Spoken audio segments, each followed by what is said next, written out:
While Europe was still struggling through mud, plagues, and empty treasuries, Africa was already home to queens who commanded gold, trade routes, and empires that glowed like treasure chests.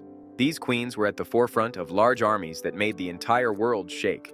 And at the very top of that royal mountain stood one woman whose wealth outshone every ruler ever recorded. Let's get into it. 5. Queen Enzinga of Ndongo and Matamba. If you think power is about crowns, palaces, and maybe a few quiet royal strolls, then Queen Enzinga is about to flip that whole idea on its head. We're talking about a queen who rolled up to diplomatic meetings, sitting on the back of her own servant, because the colonizers refused to offer her a chair. This was a leader who switched religions, alliances, and entire political strategies the way some of us switch hairstyles. I need you to picture all that energy wrapped into one woman who ran Central Africa like her own personal chessboard. That was Queen Enzinga, and honestly, she was built differently. Enzinga was born in 1583 into the royal family of the Ndongo kingdom, in what is now Angola, at a time when the Portuguese were desperately trying to control the region's wealth. They wanted gold, they wanted ivory, they wanted human beings they could sell, and they wanted total dominance over trade routes. But Enzinga was not raised to be anybody's background character. She learned languages, politics, warfare strategies, and diplomatic games before she could even fully understand the size of the power she was going to inherit. So, by the time she became Queen of Ndongo and later of Matamba, she had already unlocked one cheat code that most rulers never figured out. Economic power isn't just about what you produce, it's about what you control. And Enzinga controlled every single thing that mattered. Let's take stock together. Are we talking about gold? She had access. How about ivory? She literally dominated all routes to obtaining it. And if it comes down to trade negotiations, oh, she bent them to her will. And perhaps her major stream of income at that time. Slavery. This was tragically the major economic system of the region at the time, and it was something Enzinga weaponized strategically. Fine. She didn't create the system, but she used it to strengthen her kingdom and survive the brutal European invasion happening around her. And so, it's clear that her wealth didn't fall from the sky. She engineered it. Enzinga saw early that the Portuguese were trying to cut off Ndongo's access to the coast, and if they succeeded, the kingdom would lose the trade networks that kept its economy alive. So she did what only a queen who refused to fold would do. She built alliances with enemies of her enemies. When the Dutch showed up trying to challenge Portuguese dominance, Enzinga teamed up with them instantly. With their firearms, her leadership, and her armies, she launched a series of offensives that shook the Portuguese so hard they literally had to renegotiate terms with her. And while all of that sounds like straight-up action movie material, what makes Enzinga even powerful is how she used diplomacy to grow her wealth. She could switch between languages, cultures, and political tactics effortlessly. So it's no surprise that when Christianity benefited her, she converted. When it didn't, she dropped it. When peace helped her gather strength, she made peace. When war paid better, she went to war. Every move was about securing resources, protecting her people, and strengthening the economy. Under Enzinga, Matamba transformed into one of the most powerful economic hubs in Central Africa. Tribute flowed in from conquered territories. Trade caravans passing through her land paid taxes. Gold and ivory routes were under her command, and large-scale markets grew in Matamba, boosting production and increasing her wealth. But the interesting part of all of this is that even the Portuguese grudgingly admitted her influence. They documented her moves, her negotiations, and the way she kept pulling the rug from under their colonial plans. For real, imagine being so powerful that your enemies are forced to record your greatness in their own archives. That's Queen Enzinga. But beyond the battles and the trade routes, Enzinga mattered because she understood the long game. She wasn't just building temporary wealth, she was building a system. She reorganized armies, moved populations strategically, formed alliances that strengthened internal markets, and placed Matamba in the perfect position to outlive her enemies. And that's exactly what happened. She died in 1663 at the age of 80. Yes, 80.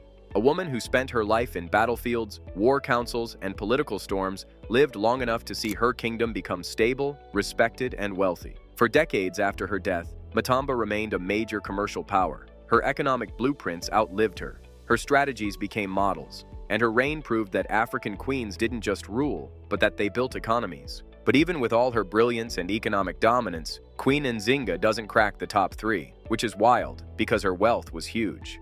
But the next queen on this list? Let's just say she was shaping an entire region's trade routes like they were her personal road network. And when you hear what she conquered just to build her empire, you'll understand why she sits above Enzinga on this countdown.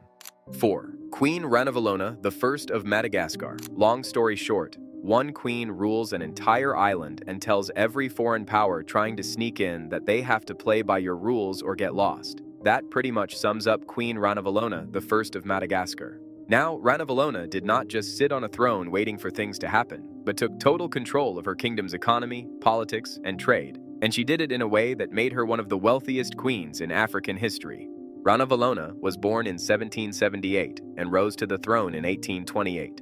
She ruled for 33 years, until 1861, during one of the most turbulent periods in Malagasy history. Madagascar at the time was full of rich natural resources, including gold, cattle, spices, and other valuable goods that European powers were desperate to get their hands on. But Ranavalona did not let anyone just walk in and take what belonged to her kingdom. She centralized the economy, imposing strict state monopolies on gold, rice, cattle, and other products. By controlling trade, she ensured that wealth stayed within Madagascar and strengthened her own power instead of funding foreign empires. She also used clever political moves to make sure she stayed on top. While some rulers would have bowed to European influence, Ranavalona resisted almost every intrusion. She expelled European missionaries, limited foreign trade to official agreements, and forced local industries to produce what her state needed. At the same time, she maintained strict internal order by using a labor system that required her subjects to work on state projects like road building and military fortifications. The result was a booming internal economy that made her kingdom almost self-sufficient. Ranavalona also understood the importance of gold and other precious resources.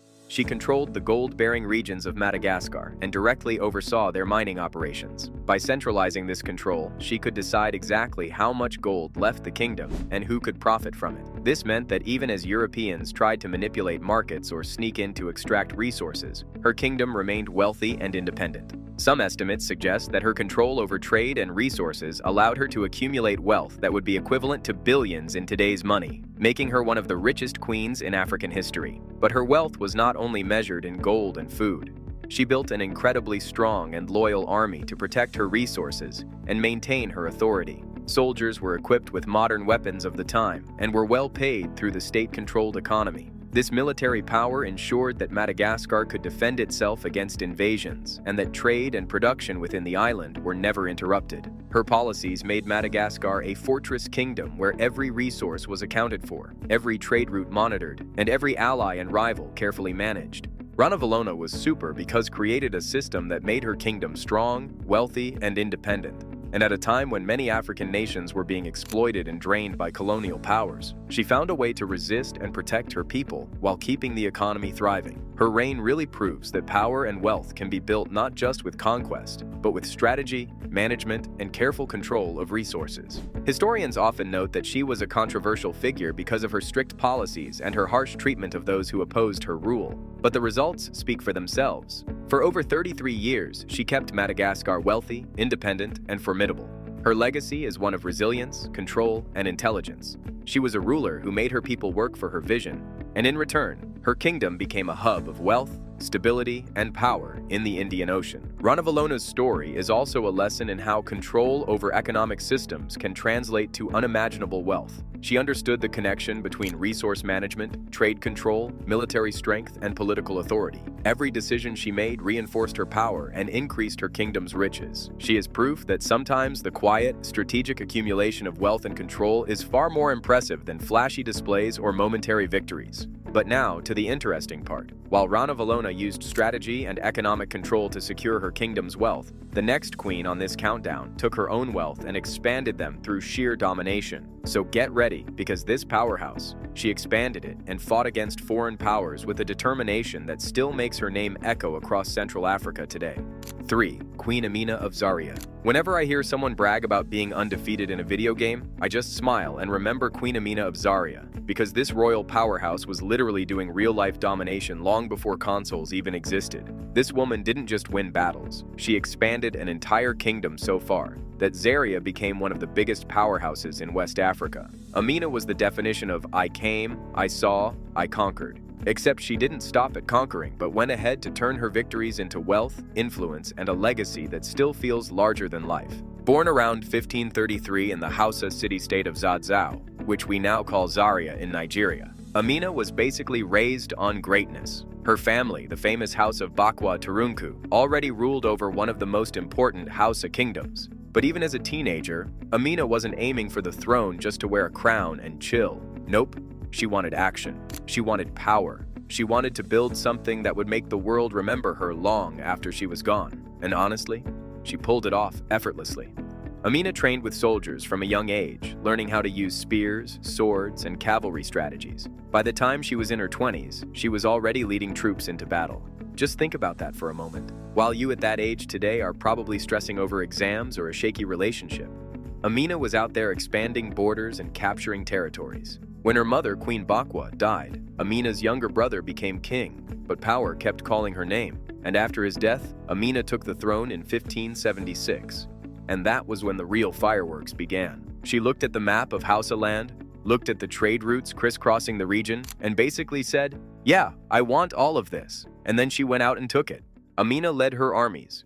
Yes, her armies, because she personally marched with them, on campaigns that stretched over thousands of square kilometers. Every conquest wasn't just about bragging rights. It was about securing wealth. I mean, the more land she controlled, the more trade routes she owned, and the more taxes and tribute she could collect. And in the 1500s, taxes and tribute meant everything from gold to horses to agricultural produce to slaves. And her biggest flex was when she expanded Zazao, with some rumoring that it was so far that it reached the edges of the Niger River. In case it's not clear, that's deep into trade territory, where caravans moved goods like leather, textiles, metalwork, horses, salt, and obviously gold. Amina understood that whoever controlled the roads controlled the money, and she made sure Zarya became the toll gate for nearly everything happening in the region. Now, let's talk about the famous Amina walls. Those weren't just pretty fences. They were massive defensive structures built around cities to secure the economy. These walls helped protect trading centers from raiders, making the kingdom safer for merchants. And in return, merchants kept choosing Zarya as a preferred route, which meant even more wealth flowing in. So economically, this was genius. Amina wasn't just building walls, she built trust, and trust is what made trade flourish. One of the wildest parts about her story is how fast she moved. Amina's campaigns reportedly lasted for 34 years. For 34 years, she was consistently expanding, defending, taxing, building, conquering, and negotiating. There are rulers who sit on the throne for decades and barely do anything memorable. Amina spent her entire reign shaping the economy of an entire sub-region. The hustle was insane. And so, she mattered not just because she was powerful, but because she understood how power becomes wealth. Every territory she took became a supply point. Every road she controlled became a revenue stream. Every city she fortified became a commercial magnet. And every tribute she collected strengthened her army, which then allowed her to take even more. That's the definition of a feedback loop. And Amina worked it like a pro. Even after her death around 1610, her influence didn't fade. Historians still talk about how she single-handedly shifted the balance of power in Hausaland. Traders chose routes she secured. Cities developed around the protections she built. And the Hausa economy grew because she made it safe and profitable to move goods around. Her legacy became the backbone of the region's economic history for centuries. But again, for all her greatness and all the wealth she built, Amina doesn't make the top 3 richest queens in African history. That should already tell you how massive the next entries are. Amina controlled land, she controlled trade, she built walls. But the next queen controlled gold. Not some gold. I'm talking about literal gold mines that supplied entire empires, including the ancient world's biggest superpowers. So while Amina made Zarya rich through strategy, conquest, and trade networks, the queen coming next was sitting on top of literal Earth-level treasure and fought the world's strongest empire to protect it. 2. Queen Amanirenas of Nubia. Queen Amanirenas of Nubia ruled at a time when empires rose and fell on the strength of their armies and the gold they controlled. She was not a ruler who waited for threats to reach her doorstep. She met them head-on. When Rome, the most powerful empire of the ancient world, tried to push into her lands, she led her armies personally, defended her kingdom, and protected some of the richest gold mines in history. Her reign proves that wealth is only as powerful as the hands that guard it. Amanirenas ruled the kingdom of Kush around the 1st century BCE, in what is now northern Sudan and southern Egypt. Kush was famous for its gold. The mines there had supplied Egypt for centuries, making it one of the wealthiest regions of the ancient world. But Kush was not just about gold. It also traded iron, ivory, ebony, and other valuable commodities. Controlling these resources meant controlling immense power, and Amanirenas knew how to do exactly that. She held the title of Kandake, or queen, which was far from a ceremonial role. Kandakes were rulers and generals. Amanirenas was one of the most formidable. She ruled alongside her son Akhenaten, but historical records suggest that she was the one making the bold decisions. She even reportedly lost one eye in battle, yet it did not slow her down. Instead, it became part of her legend. A queen who could strategize, negotiate, and fight simultaneously, refusing to be underestimated by anyone, especially the Romans. Amanirenas' wealth and power were inseparable. The gold mines of Nubia were her kingdom's backbone, and she controlled them directly. Merchants traveling along trade routes to Egypt, the Red Sea, and beyond paid tribute to Kush, bringing in gold, luxury goods, and other valuable resources. This tribute funded her armies, built infrastructure, and secured her people's loyalty. In essence, gold was not just a symbol of wealth, it was the engine of Kushite power, and Amanirenas were driving it with precision. In 24 BCE, Rome decided it wanted more of the Nile region, pushing its forces into Kushite territory. Amanirenas responded decisively. She organized raids against Roman-held cities, captured towns, and destroyed monuments, including a bronze head of Emperor Augustus. According to accounts, she buried it under temple steps so every Kushite could walk over Rome itself. Her tactics were audacious and effective, sending a clear message: Nubia would not be conquered easily. Rome retaliated with a full campaign, but Amanirenas' leadership kept Kush from collapsing. She negotiated a peace treaty in 21 BCE that heavily favored her kingdom. Rome agreed to withdraw from occupied territories, abandon tribute demands, and respect Kushite autonomy. This was unprecedented. A queen forcing the world's most powerful empire to back down. It was a victory that reinforced Kush's economic and political strength, proving that control of resources could match even the greatest armies on Earth. Economically, Amanirenas' reign was extraordinary. Archaeological evidence from Meroe, the Kushite capital, includes pyramids and tombs filled with gold jewelry, luxury goods, and trade items, confirming the kingdom's immense wealth. Roman historians also noted the richness of Nubia, especially its gold, which fueled economies across the Mediterranean. Her kingdom's wealth allowed her to maintain a strong army, expand trade networks, and secure borders without relying on foreign powers. Amanirenas turned wealth into power and power into security. She demonstrated that riches alone are not enough. You need courage, strategy, and leadership to protect them. She defended her kingdom's gold mines, maintained economic independence, and ensured that Kush remained a major player in regional trade and politics. Her reign became a model for how African kingdoms could use their natural resources to maintain sovereignty and resist colonization or domination. Even centuries later, Amanirenas' story is inspiring. She challenges the idea that ancient African states were passive in the face of global powers. She shows that wealth paired with skillful leadership can elevate a nation above threats and rivalries. Kush, under her rule, was not only wealthy, but also strategically unbeatable, a testament to her genius as both a leader and a protector of resources. But let's shift to another queen who defined what wealth meant in the ancient world. Her diplomacy is remembered as the richest African queen in history. 1. Makeda. Look, Queen of Sheba, also known as Makeda, was very much real, and her wealth was out of this world. She controlled one of the most prosperous trading empires in the ancient world. Her gold, spices, and luxury goods were so abundant that rulers traveled thousands of miles to witness her power, and her influence shaped entire regions in ways that still echo today. Makeda ruled the kingdom of Saba, which stretched across parts of modern-day Ethiopia and Yemen. Around the 10th century BCE, Saba was strategically positioned along the Red Sea, giving it control of vital trade routes linking Africa, Arabia, India, and the Mediterranean. Makeda used this position masterfully, turning her kingdom into a hub for gold, frankincense, myrrh, and spices. Traders came from afar, merchants paid taxes, and every single shipment that passed through added to the wealth flowing directly into her hands. But beyond trade, Saba itself produced incredible wealth. The region's gold mines were among the richest of the time, and historians estimate that her kingdom had access to enough gold to present 4 tons of it in a single diplomatic visit to King Solomon. And that is just the tip of the iceberg.